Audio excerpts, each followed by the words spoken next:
ఇయన్ bishop take a బోమ్యాన్. నీలాంటి commentator commentary చేస్తుంటే వినడం అదంతా మా అదృష్టం.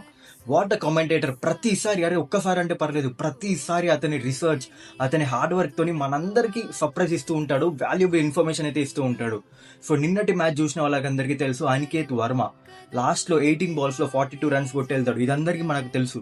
కాకపోతే నిన్న ఇయాన్ బిషప్ చేసిన కామెంటరీ వింటే మీకు ఇంకో విషయం, ఈ అనికేత్ వర్మ బ్యాక్ స్టోరీ అయితే తెలుస్తుంది. 3 years ఉన్నప్పుడు వాళ్ళ మమ్మీ చనిపోతుంది అండ్ వాళ్ళ డాడీతో ఉంటాడు. కానీ వాళ్ళ డాడీ నెక్స్ట్ ఇయర్ మళ్ళీ పెళ్లి చేసుకొని వెళ్ళిపోతాడు. సో అతను అప్పుడు వాళ్ళ అంకుల్ దగ్గరికి వెళ్తాడు, అంకుల్తోనే ఉంటాడు. వాళ్ళ అంకుల్ పైసలు ఎట్లా కష్టపడి సంపాదించి అతన్ని చదివిస్తాడు. ఓకే, ఇతనికి క్రికెట్ మీద ఇంట్రెస్ట్ ఉందని మొత్తం 7,500 పెట్టి ఫోన్ కొనిస్తాడు, దాని తర్వాత షూస్ కొనిస్తాడు. అండ్ అనికేత్ వర్మ అక్కడితో ఊరుకోడు. అనికేత్ వర్మ అతని హార్డ్ వర్క్తో ప్రాక్టీస్ చేసి మంచిగా ఆడి, అండ్ స్పెషాలిటీ ఏంటిదంటే ఒక్క ఇంటర్వ్యూకి కూడా ఒప్పుకోడు. అతను ఆ లోన్, ఆ పైసలన్నీ మంచి పర్ఫార్మెన్స్ ఇచ్చి అప్పు తీర్చేదాకా ఒక్క ఇంటర్వ్యూ కూడా ఒప్పుకోడు.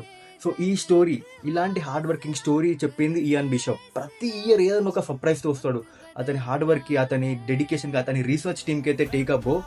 సో మనోళ్ళు ఉంటారు, తుప్పల్లో కొడితే ఉప్పల్లో పడుతుందో, ఉప్పల్లో కొడితే తుప్పల్లో పడుతుందో. ఇది వద్దు బ్రో మాకు. ఇలాంటి ఇన్ఫర్మేషన్, ఇలాంటి ప్లేయర్ స్టోరీ, ఇలాంటి అనలిటికల్ కమెంటరీ అయితే కావాలి. ఫన్ ఉండాలి, దాంతోపాటు అనలిటిక్స్ కూడా ఉండాలి.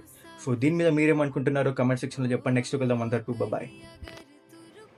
అండ్ గైస్, నిన్న జరిగిన RCB versus SRH full match షార్ట్లో చూడాలనుకుంటే మాత్రం మీరైతే కింద అయితే డిస్క్రిప్షన్లో లింక్ అయితే ఇస్తే ఆ వీడియో క్లిక్ చేసిన సెకండ్ ఛానల్ అయితే వీడియో అప్లోడ్ చేసిన, దానికి కూడా సపోర్ట్ చేయండి. నెక్స్ట్ వెళ్దాం అందరికీ. బాయ్.